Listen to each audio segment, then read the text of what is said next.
welcome to the Stateside Soccer Show. My name is Jordan. With me, as always, is Logan for this chilled, laid-back July 4th stream, pretty much here. How are you today, Logan? Like they say, like a firework, you explode. I don't know. I don't know what fireworks say. Do fireworks talk?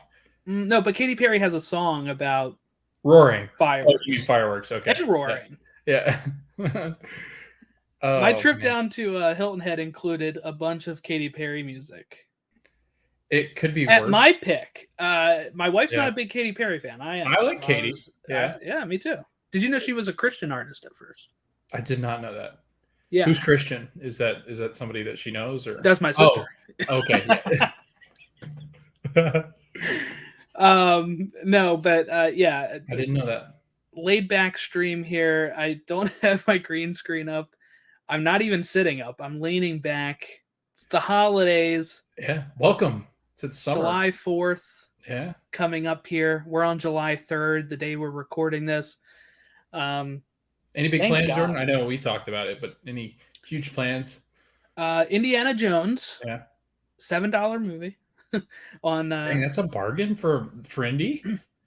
Really? Yeah, going to our local theater has $7 tickets on Tuesdays. Where do you live? I'm gonna look at Zillow. Maybe move up there.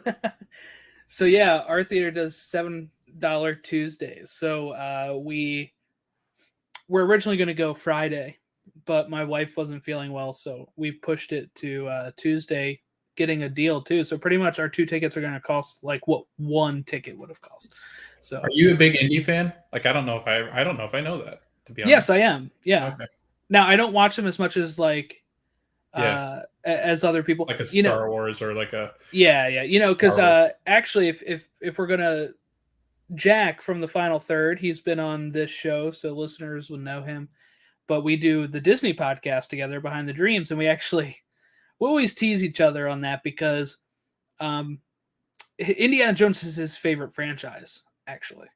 So when he's talking, he is very excited about going to see the movie. And he started off the episode saying like, oh, I got to see the best franchise release a conclusion. I said, Star Wars did that like 4 years ago. That's not recent. And then he's like, no, Lucasfilm best one. I said, yeah, Star Wars. That's been over for 4 years. And he was like, no, Indiana Jones. I was like, oh, yes. Yeah.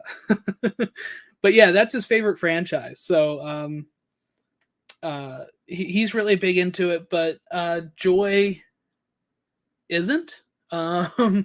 She doesn't know if she's even seen one. I know she's seen one because when we were dating, we watched Last Crusade at her house on her VHS. She had a VHS tape of it at her parents' house. So I know she's seen it, but she doesn't remember, I guess. So this might be her first. Like full one that she's paying attention to, maybe. You want another truth bomb here? Sure. I've not seen one all the way through. I've not. So I'm looking forward to watching it because got to at least watch Raiders. Yeah, I need to catch up just because I feel like it's just one of those franchises, right? That you need to see. I just watched The Goonies last year. Oh, yeah. That one was always one. Pulp Fiction. I've seen that now. I've not seen Pulp Fiction. It's interesting. I don't understand I'm not a Tarantino fan. Yeah. That's my thing. Yeah. Django was really good. I think that was Quentin. It was really Fett? Good. Django Fett. Yeah. Yeah. Boba's sister. No, I'm kidding. That's Jenga. And that's the game that you, Yes. Never mind. We're getting way too far into this. But no, I think it's one of those series that I need to watch because I feel that I haven't watched it yet because of how heavily influenced Hollywood Studios is by Indiana Jones. So, yeah, there you go. Yeah, so I'm really excited to see it. I own, all the movies. They're also all on Disney Plus now. If people are interested, this is not what the podcast is about, but this is a little peek into some of Logan's movies he hasn't seen yet. I have some too. I have not seen Independence Day. Seen that one. I've seen bits and pieces of it. My friend Casey was like, you have to watch it. So I bought the 2-pack for like $7.99 on Apple. And I think after Indy, I'm going to watch Independence Day tomorrow. Yeah. Maybe we should just do an episode like midweek or in the off season of movies we haven't seen yet. And all the stateside people are like, why are you what? Like what? No, yeah, that Patreon content. If we ever have a Patreon, There you go. Yep. Exclusive release. Exclusive, like get to know Logan and Jordan. A lot to talk about actually. As much as we just stalled for 5 minutes there, we do have quite a bit. We have the Gold Cup, which had 2 men victories. We have a debate here about Jesus Ferreira. We will get to. We have some U.S. men's national team transfer rumors, and we also have some MLS stuff that we wanted to go over. Some news and some new jerseys that we'll look at and see what people think of them. But we'll start with the USA stuff because it is Independence Day tomorrow, July 4th. Last night, U.S. men's national team beat Trinidad and Tobago 6-0. What was it? Wednesday, they beat St Kitts and Nevis 6-0 as well. Jesus Ferreira had 2 hat tricks back-to-back here. Huge victory for the U.S. here. Jesus Ferreira is starting to get this fun nickname now called Pirate of the Caribbean. Most of his goals, I think it's like 11 out of his 13 or something, have been against Caribbean nations, Caribbean islands. So I saw somebody say that, I didn't read the full thing, and I probably should have, but I saw somebody say like the American Outlaws should start singing something, and I'm thinking that if I'm finishing their thought, it would be Yo-Ho, A Pirate's Life for me, right? Like, I feel like that's what we should be singing when Jesus Ferreira is scoring goals. Yep. He does it in Orlando. Yeah. Drink up Miardi's Yo-Ho. I don't know. Like, it's something like that. Yeah. No, I love that nickname, though. Could you imagine? So could somebody Photoshop, like, Jack Sparrow's?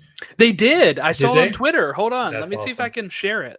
I would love that so much. I'm going to use one of my 600 posts that I can view for my day. Yeah. Yeah, right. Can we, if we're going to do Jesus Ferreira as Johnny Depp and Captain Jack, can Matt Turner be Will Turner since the last name, right? You know what I mean? Yeah, that might work. Somebody's trying to break into our Twitter account and read our 600 Twitter messages. That's me signing. Oh. What are your thoughts on that, Jordan? I mean, it was big for the U.S. men's national team, like Twitter, like, because when there's a U.S. men's national team game on, Jordan, I see at least 600 tweets, like in a matter of like 20 minutes. Like I'm done. I'll be done with my limit. By the way, that looks so bad. It looks so bad. The face too looks like a face Johnny Depp would make. Like it does. Like I don't know if I like the face. Like I don't know why it looks funny. It looks like I don't know. That's funny though. I do like that. That's pretty funny. I wish it, but again, Matt Turner, right? Bootstrap. Yeah. Bootstraps Turner. Yeah, go for it. Yeah. Get all the barnacles on him. Yeah. We got a lot of fictional characters out there. We got Weston McKennie with the Harry Potter stuff. Yeah. Brendan Aronson's very Spider-Man. Like, I feel like he's very Spider-Man. We'll talk Marvel later. We got some Marvel stuff to talk about. There we go. But yeah, St. Kitts and Nevis. So this game went off the rails pretty quickly. I mean, literally, we scored a goal 12 minutes in, and I was like, okay, I got to pee. So I was like trying to quickly go to the bathroom. And then I was coming back is the Brian Reynolds goal, which was a nice, a great shot. I think I shared it on the Twitter. And then 2 minutes after that, it's Jesus Ferreira scoring his first one. Then he scores again in the 25th. Then he scores again in the 50th. And then Mihalovic scoring in the 79th to make it 6-0. I mean, it was crazy how quick these goals were flying in, and they needed to. We needed to score a lot of goals to top the group because we drew with Jamaica 1-1. We needed goal differential to get there. the U.S., of course, like I said at the top of the show, they topped the group, so you know that that's how it happened. But Trinidad and Tobago, it kind of got us a little worried there for a bit because we were scoring goals, and then Jamaica was starting to score goals. Like it took Jamaica a while to find the back of the net, and then they were starting to pile them in. Where I think at one point they were 2 goals down on goal differential. And then we scored like 2 more to really put it away. But the Trinidad and Tobago game, Jesus Ferreira scored in the 14th minute, the 38th minute, and the 45th +3 to go to in a half 3-0 up. Cade Cowell scored in the 65th, Buzio in the 79th, and Brandon Vasquez in the 90th +4 to end the game. That was like the last kick of the game. So I ask you, Logan, now, Jesus Ferreira, first player, I think, since Landon Donovan to hit back-to-back hat tricks. Maybe it was Dempsey. He was the first since somebody, okay, to hit back-to-back hat tricks. He is now, I think, already like 14th or 20th. He's really climbing the table here on where he ranks in all-time goals for the U.S. after, I think scoring like 14 or 15 goals. So he's like the fastest player to get to double digits.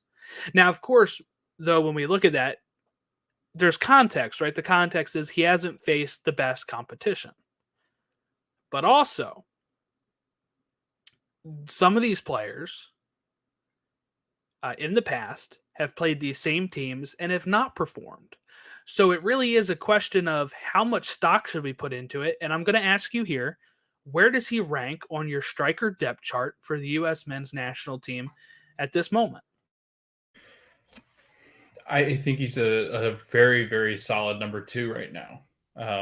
Only because Flo, is that what we're calling Flo? Is it Flo that we're calling him? Okay. Yes. He likes Ballo. He likes Ballo. That's what Flo. It is, right. Either one. I like Ballo. So we'll go with that. So I think when you're looking at that, Ballo has competitions in Europe and he's playing, I think, tougher competition. Obviously the MLS is getting better. I think having Jesus Ferreira, who has been chasing that golden boot in the last 2 years, he's got 10 goals this year for FC Dallas. I mean, I'm really impressed with him. I will say one thing though, Jordan, although he's number 2 in my heart right now because of Ballo, he is Greg's guy. Like Greg really likes Jesus. And I think one thing that is very beneficial that Jesus does that I don't think Ballo does as well is Jesus is really good at hold up play at the top of at the number 9 spot, where he's a great distributor on the ball. He sets up teammates very nicely. That's why I think he's a great second option. You throw him in the late stages of the game, he can find you a goal, whether it's himself scoring or him finding somebody else to score. I think he's one of the best distributors as far as what we have. He plays better up in a higher position than Ballo does, I think. But again, Ballo is I think, a more clinical finisher, and I think he's got better pace. He's stronger than Jesus. I think he's got more tactical abilities at his feet. I think he's able to create his own goal, which I don't really think Jesus is very great at. I think he relies heavily on having people in and around him. So I think if you're looking at talent, I think Ballo's got more talent, but I think Jesus is a great second option, and we need a second option. I mean, think about this, Jordan, like how many teams out there have a good number 2 option? We've never had one. So to have now 2 and where you can just put Jesus in late stages of the game with Ballo next to him maybe, or just below him, and you had a different kind of dynamic. And I think that could very well be possible, having Jesus kind of play in beside him, because they don't really occupy the same spots. That's interesting. I don't know if I'd go as high as 2, but I think you make a good point that Greg probably does, right? Like I think Jesus is one of Greg's guys. He took right to the World Cup. My ranking would be Balogun, Pepe, Jesus Ferreira. Somewhere in there is Sargent and Vasquez, right? Like we do have to fit some of these guys in at some point and figure out where they go. Brandon Vasquez, I think he should be than he is in the Gold Cup is kind of getting pushed to this because they're playing like Jesus, Fiera up top. And, we saw how good Balogun was in the Nations League. We even saw Pepe come on and score a goal against Mexico. So it might be a little tight, right? It might be a little tight to get playing time for some of these strikers. And it might come down to even how well they're performing at their club at the same time, right? So like Pepe is making a move, which should see him more playing time. Josh Sargent might get some more playing time at Norwich now, right? Again, but Balogun is looking. I think he might be making a move. So it's the question where they go and how much they're playing that might even out. What if Jesus Ferreira goes overseas in January, right? I mean, I think one thing is, I think people are a little too. There is a certain segment of fans that are very anti Jesus Ferreira because he's a MLS player, but I think they also forget how young this kid still is. And he might make a move like Pepe does, and it might bring him to another level as well, right?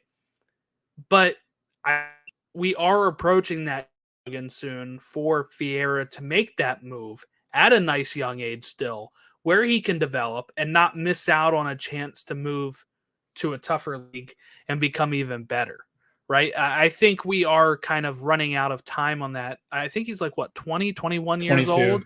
22? Okay. Yeah. So he's still young, but like ideally you want to make that jump before 25, now, right? Yeah. I mean, that's now. kind of thing. I think at the end of this season might be time for Jesus Ferreira to make a move to Europe. And we know Dallas will sell players. They sold Brian Reynolds right after they sold, another right back. They were like, get all of our right backs out of here. It was like their It's Reggie Cannon, Brian, Cannon, Brian, right? Yeah. It was Reggie Cannon, then Brian Reynolds. Reynolds and not Ryan for Reynolds. What, like, no. He's that's Deadpool. Yeah. So I think the time for Jesus Ferreira to make is in January. I think you'll want to see through the season because I think he is being such an interesting player on the team for Dallas right now. And I think after that, I think Dallas might look at, okay, we got to make that move, right? It's time for us to trigger that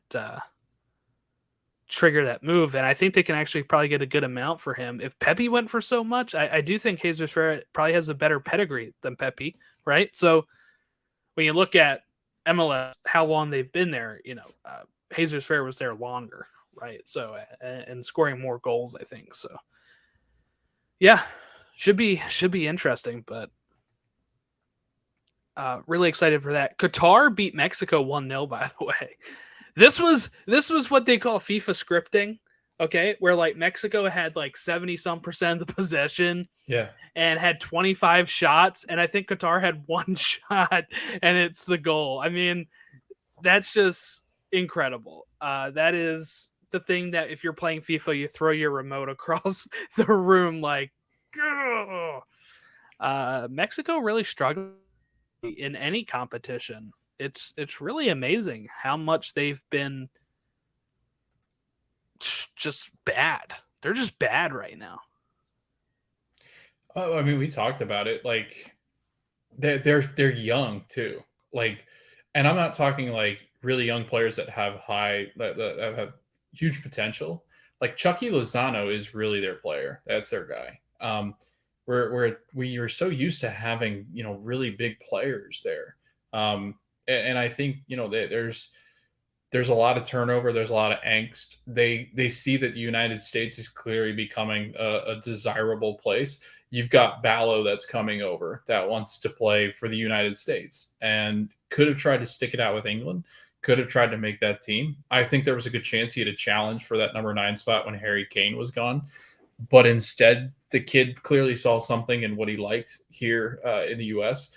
You've got guys like Lucho Acosta, who's played really well, who's now he's part of the U.S. men's national team pool. I mean, you got guys, Jordan, that are just picking the United States and leaving countries that are so prolific in the soccer world, that I think you're really starting to see it. Like the fact that our B team, not even B, maybe B and C team, are coming into these competitions. And I mean, a 6-0 win, 5-0 win. Yes, they're against these Caribbean islands, but like those are still really good wins. And hell, we had a hard time beating Trinidad and Tobago a couple of years ago, if you remember. So, but yeah, I am every time that I watch Jordan, I'm just like, man, this pool is getting so deep. Like Lucho Acosta would probably start on a lot of these national teams now, and I don't even think he breaks the U.S. men's national team roster. I think he could. I think he does a lot of. I think he does a lot of stuff that we could use. Really, yeah. I mean, kind of like a De La Torre, right? Like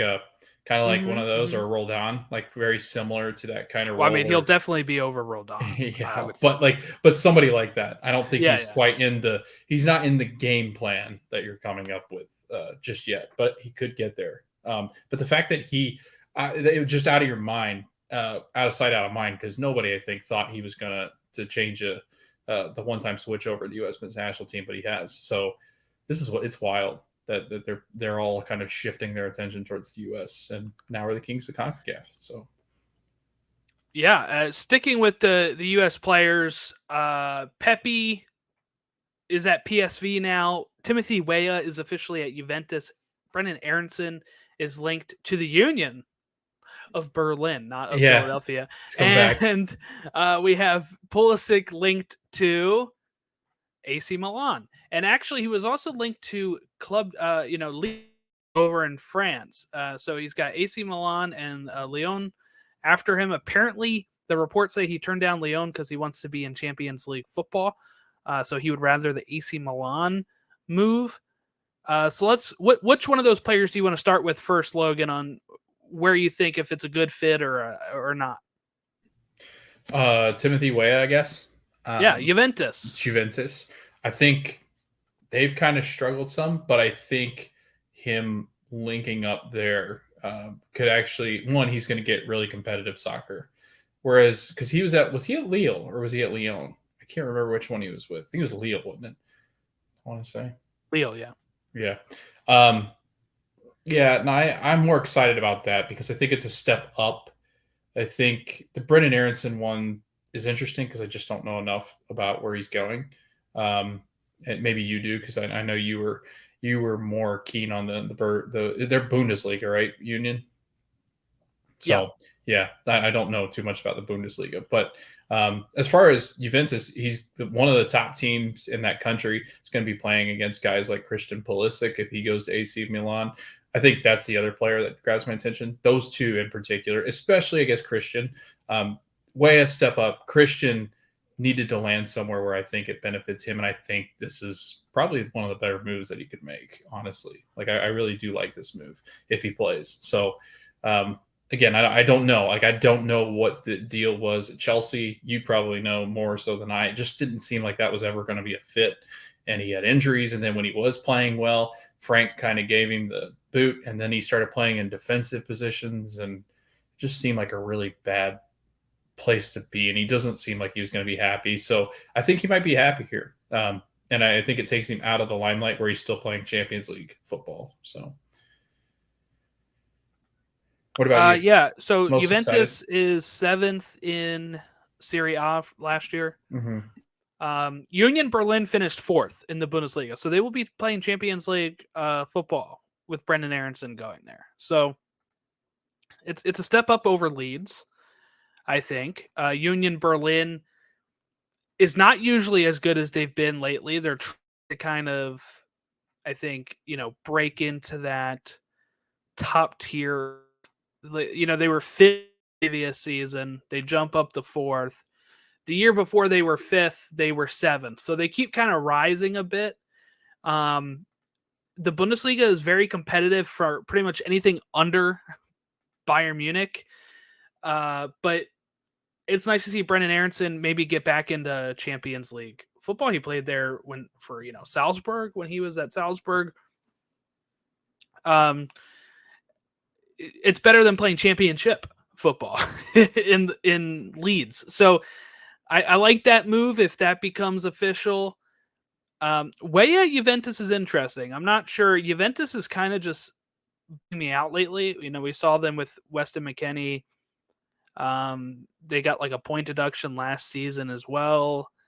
I don't know what the vibe there is, but they never played well with Ronaldo either. Like, okay, but like I think people thought they were going to get to like Real levels, and it never happened. And I think the other part is like Juventus, and I think the Serie A in general is pretty. I mean, down on its luck as far as money's concerned, and it's really just not the league. I think that I don't know. It just seems like Italian football, at least recently, just not been what it used to be. Mm-hmm. Yeah, well, I mean, a lot of They these lost teams that are World broke. Cup too. Yeah, right. I mean, now I do like Pulisic Milan if that happens. I do can make a difference there. I do.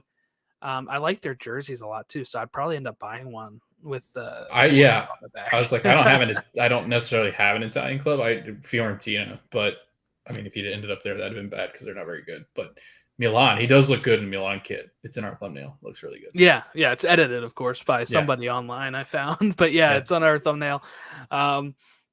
There's something about the red and black stripes like Atlanta has, that AC Milan has, and I really like that. And yes, I would buy a jersey of AC Milan, and I've always kind of leaned to them over Inter Milan when it came to the two Milans more. When I would watch them, so I'd like him going there if that's where he ends up.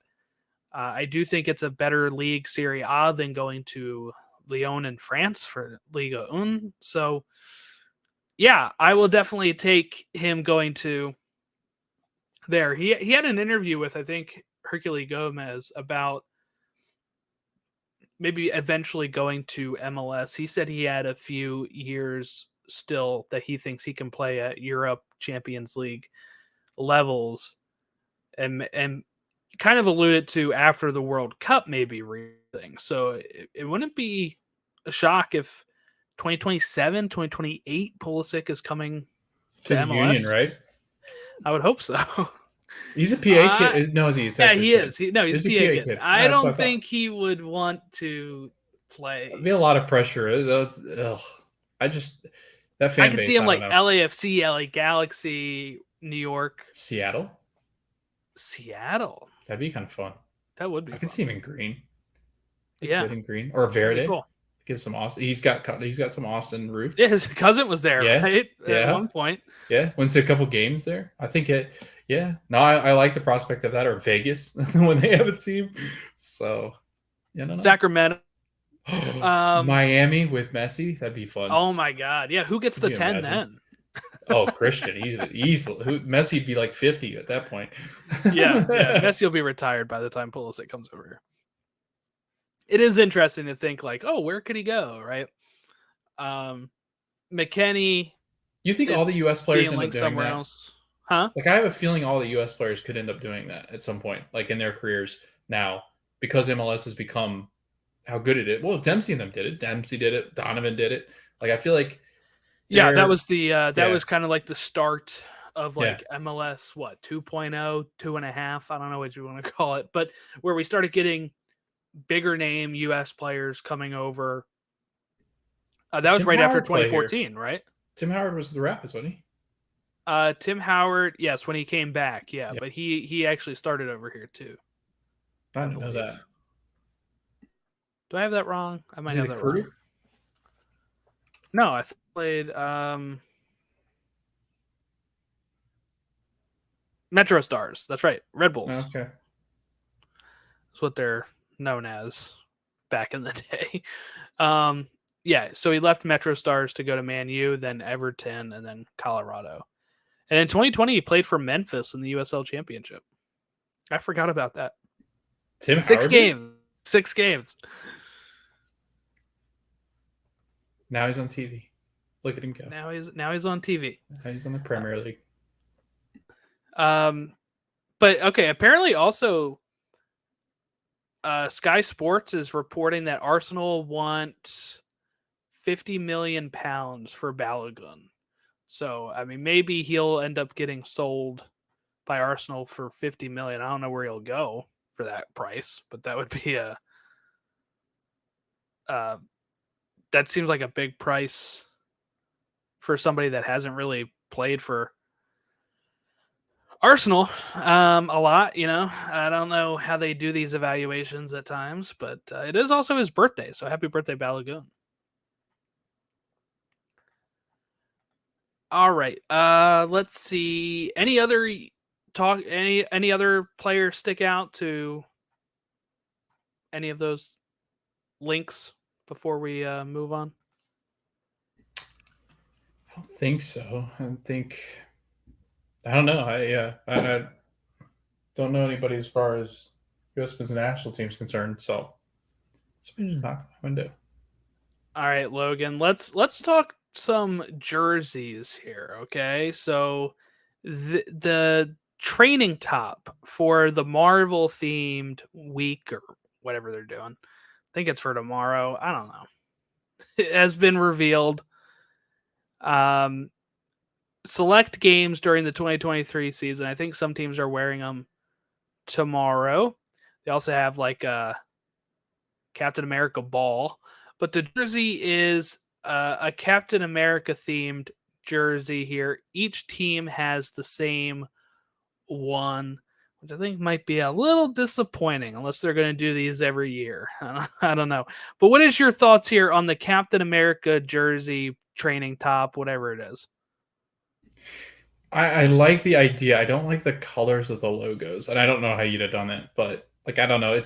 You I wish it can't would. see them. I can't see them Yeah, from here. yeah. Like I don't. Like I wish it was more subtle. You know what I mean? Not like this. This is like it looks like a Target kit. I don't know. It looks weird.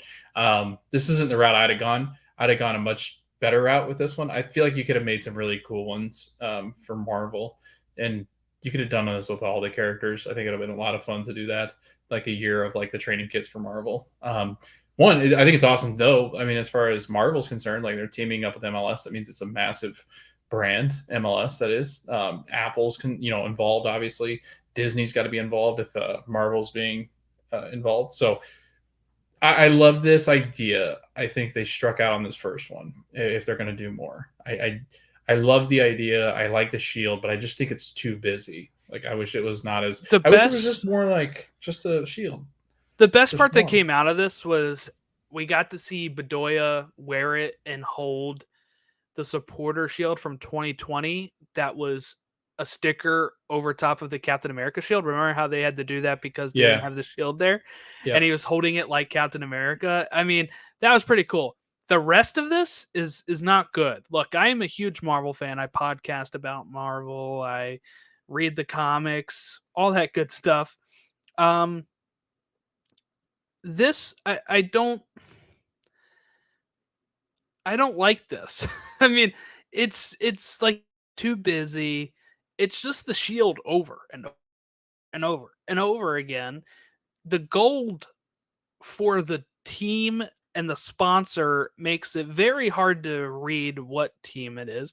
Now, of course, they're not using this for games, so it's a little doesn't matter. But where it does matter is that I will not buy one. As a Marvel fan, I will not buy this. It doesn't. There's no reason for me to buy this. I'll never wear it. It looks. I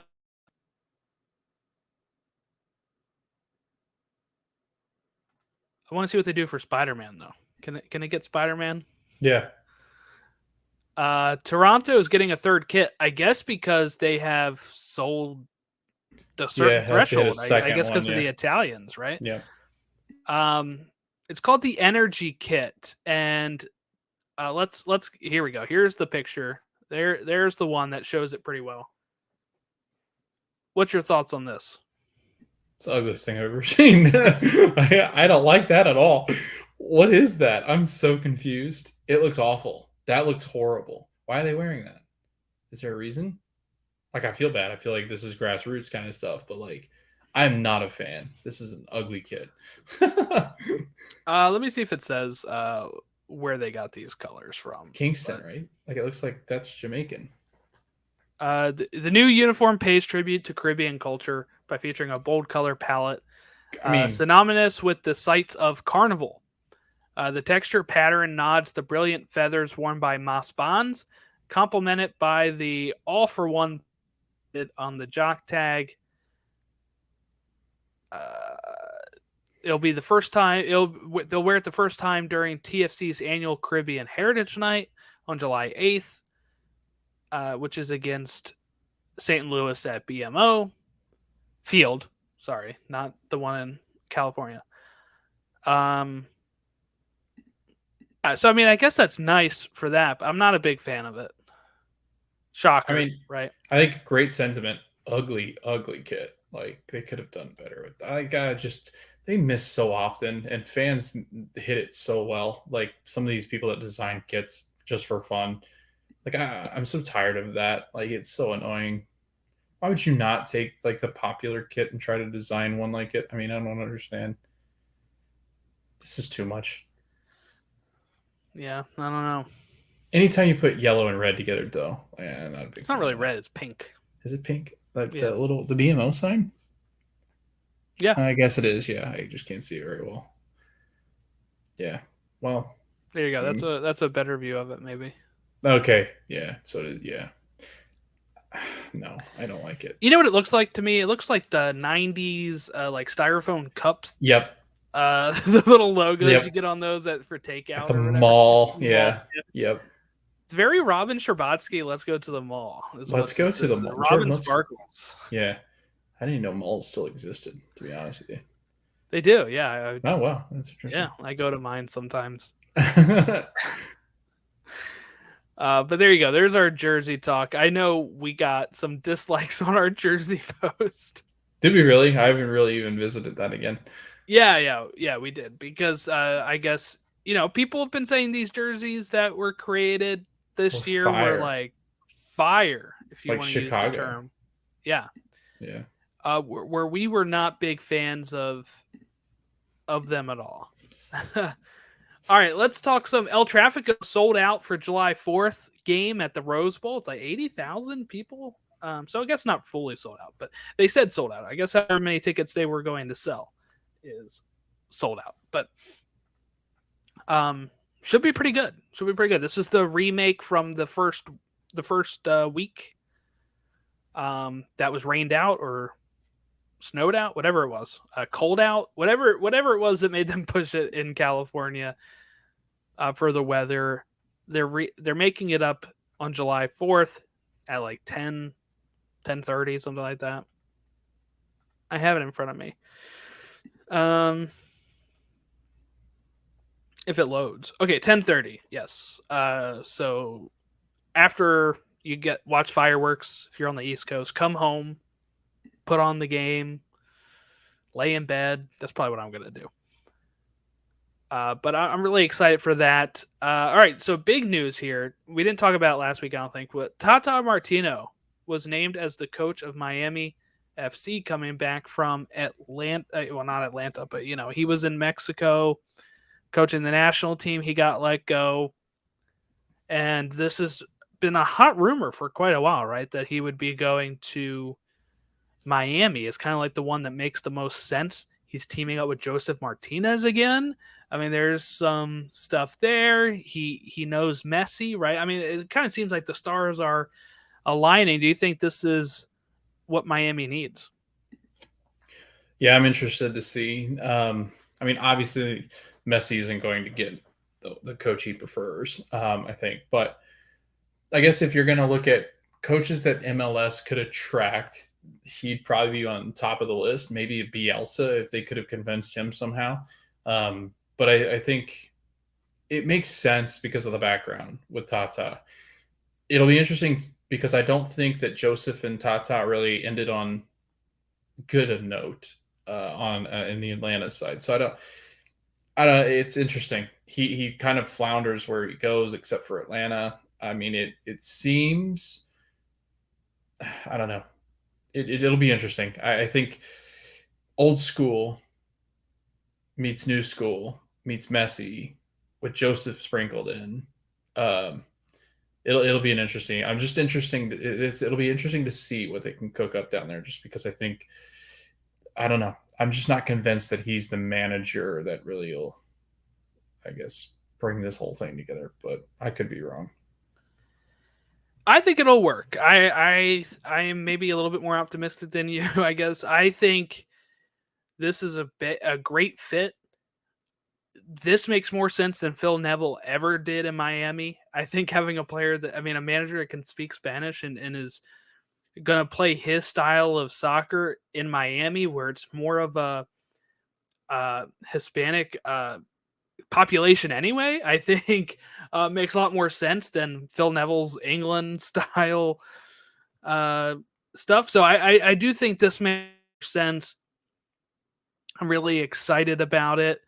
Him teaming up with Joseph again is great. He's teaming up with Messi again. Like he is, uh, and especially if they can get Jordi Alba or Luis Suarez, they were kind of speaking about that of, Luis Suarez is under contract somewhere else, so it would have to be a transfer fee, but that they're thinking about bringing in one more player to go with Sergio Busquets and Messi joining the team. And we do know that Messi's going to play. First game is going to be on July 21st, which is their League's Cup start. So he's resting up right now. He's probably going to be ready to go. I'm super excited to see how that's going to play out throughout the rest of the year, and if they can make it into the playoffs, because where they currently sit is last place, dead last, 10 points out of a playoff spot right now. That's 4 wins, 3 wins and a draw. They can do that, but they need some things to go their way, and they also need their European adapt as soon as they get over here, which is something that doesn't usually happen. So very curious to see how that'll shake out. But at least it's a manager that is familiar with managing overseas and managing big names, but also is familiar with MLS. I think that is like the perfect fit for this team, and should hopefully help them going forward. They might have help coming too. Busquets is coming, but you see Sergio Ramos is also now linked. Said that that'd be interesting. Inter Miami and 2 Saudi clubs, and Sergio is weighing his options and a decision to be made soon. So that would be really wild that 3 of some of the bigger names that have ever played in La Liga end up on one team, and they were rivals. So yeah, it'd be interesting to see like how they play together. Yeah, I would love that so much. It'd be a lot of fun. All right, last bit of news. Austin FC have named Rodolfo Bordel as sporting director. He's coming over from Manchester City. He was like an assistant to Pep Guardiola. He's coming over to replace Claudio Reyna. Pretty big signing for Austin. They had said that Austin actually lost some players and also lost some deals have fallen through when Claudio was announced that he was departing, I guess because he was working on stuff and he probably had connections, and deals just kind of fell through. So now having a sporting director again, I think will help them, and having one that's worked with Pep and worked at Manchester City might be able to get them some more contacts to get bigger names even over in Austin. They have Matthew McConaughey, for God's sake.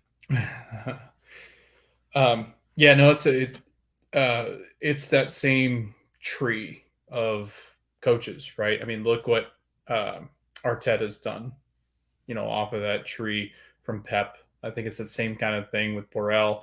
He's always in Pep's ear. I've obviously watched a lot of City games, but he's a well-respected assistant coach. Been with Pep 9 years at Manchester City, so world-class organization that has a lot of talent, that knows how to recruit a lot of players, that's worked with a lot of different Argentinian developmental leagues. I think the scouting is exceptional out of Brazil as well. So youth out of Brazil and Argentina. So 2 of the bigger South American clubs. He's Spanish speaking. I think that helps tremendously as well, as far as Austin's concerned. So I think it's a good move. It'll be interesting to see him in the U.S. just because it's going to be really interesting. I think that we're starting to see that shift a little bit, where we're starting to see European talent that is some of the best talent we've ever had on the pitch, off the pitch, whatever it might be, starting to starting to kind of crane their necks over here, Jordan. They're pretty interested in what U.S. soccer's got going on. So it'll be pretty interesting to see what happens over the next couple of years. It's growing, right? I mean, we got the World Cup coming. I mean, it's good. Look, people, I think, sometimes focus too much on how much the national team affects this kind of stuff, but even just having the World Cup here and then having a player like Messi here during that time, having big names coming over here that either coach or are in front offices help, and it's going to continue to grow over here. So I'm really excited for that.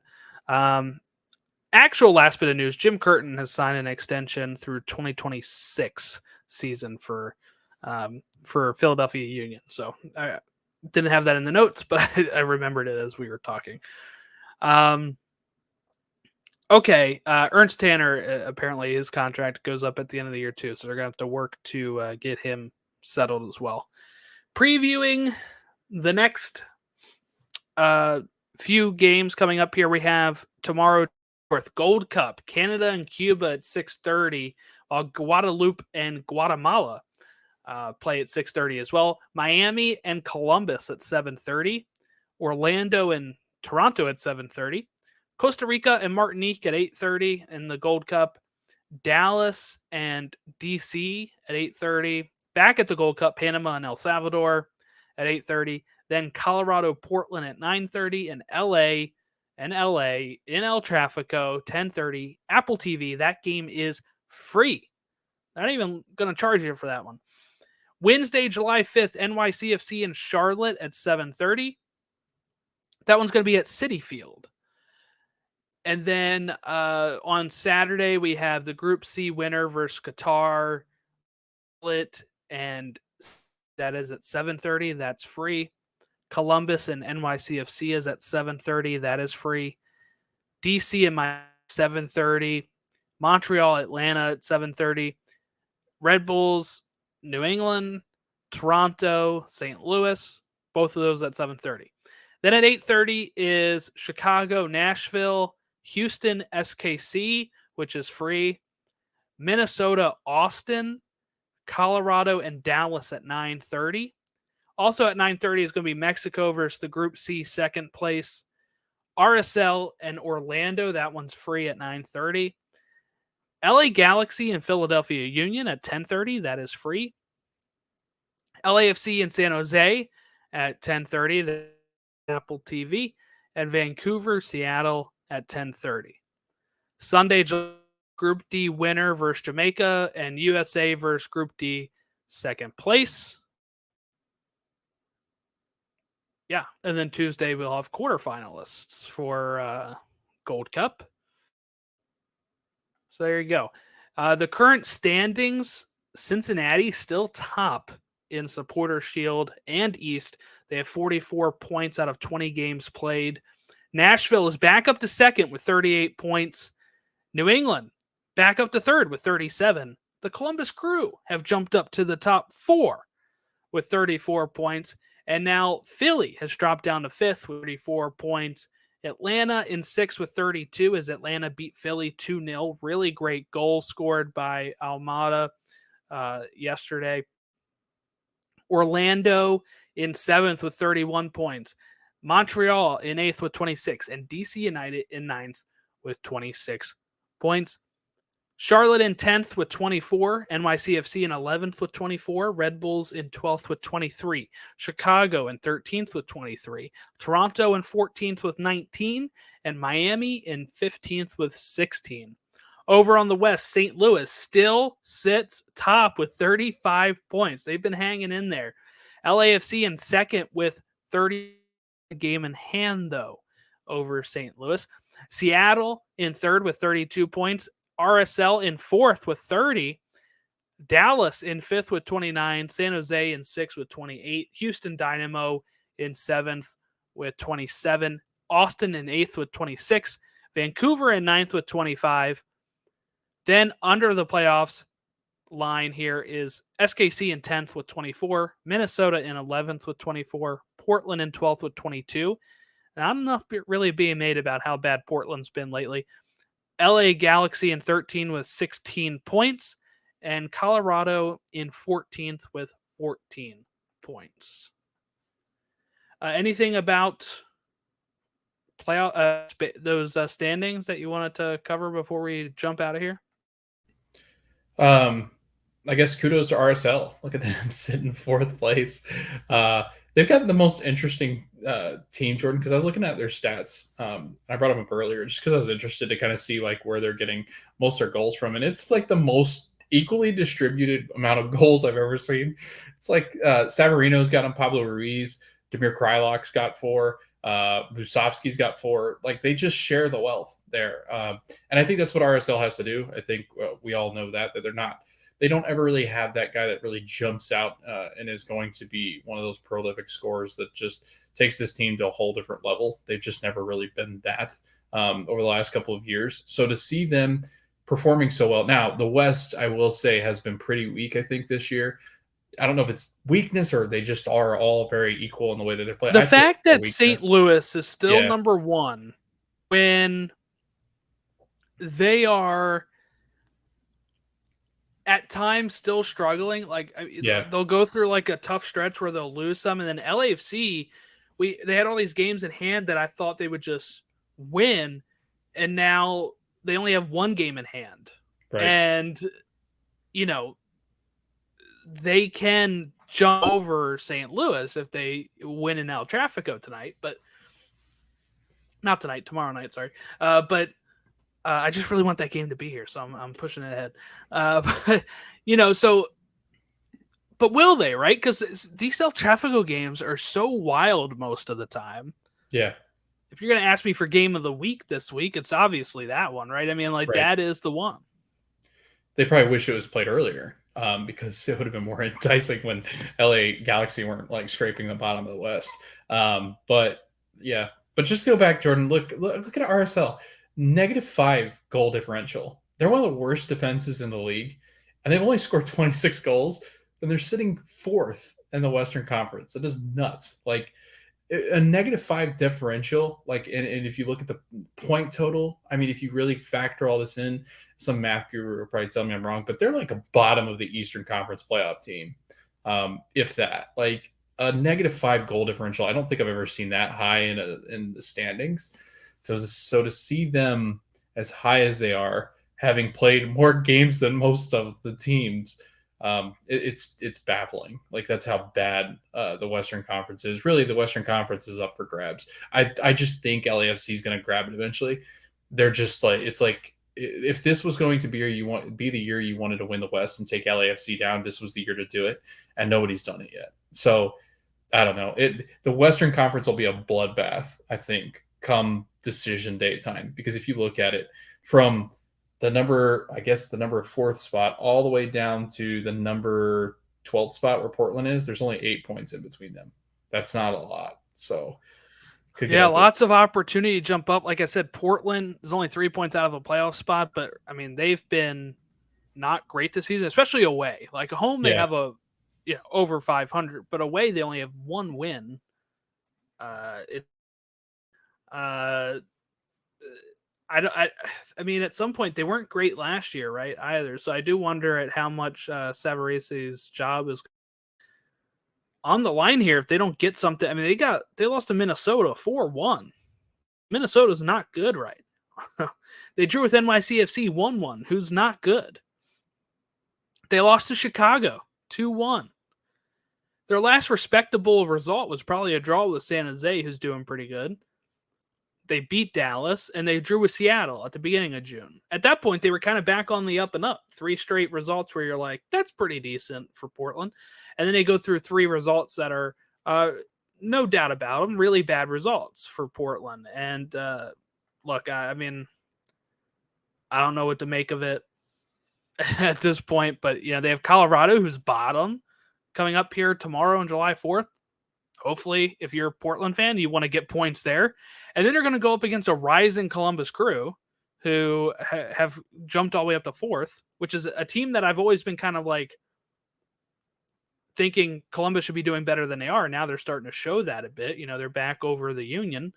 And who knows how that'll be for Portland. Rematch of the 2015 2015 MLS Cup. But yeah, I don't know. I haven't seen too many. I guess I don't follow enough Portland fans. I follow a lot of like Austin fans, Minnesota fans. I see when they're going through stuff, right?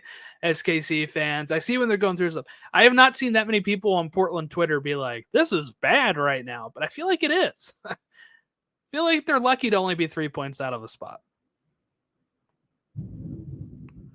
And it is thundering. There might be some storms in and around the area where you're living, Jordan. Yes. Yeah. I saw your private chat. Storms coming, might lose power. Yeah, we're lose Wi-Fi, so I probably should wrap it up here. We've talked a lot here. I don't want to like have to jump back on for like a quick minute or something. But if you want to give us a follow, if you want to follow us on Twitter at Stateside Show, use one of your 300 or 600 tweets you're allowed to view a day to view what we say, or you can follow us on like Instagram, Twitter, all that stuff. Instagram, Facebook at Stateside Show. I'm going to try to get one ready for tomorrow or later in the week, but keep an eye. I'm going to try to do another Immaculate Grid soccer style. I did one for MLS last week. I actually got some good, got some people replying and making good guesses and all that kind of stuff. But if you're not familiar with it, it's a baseball thing called Immaculate Grid.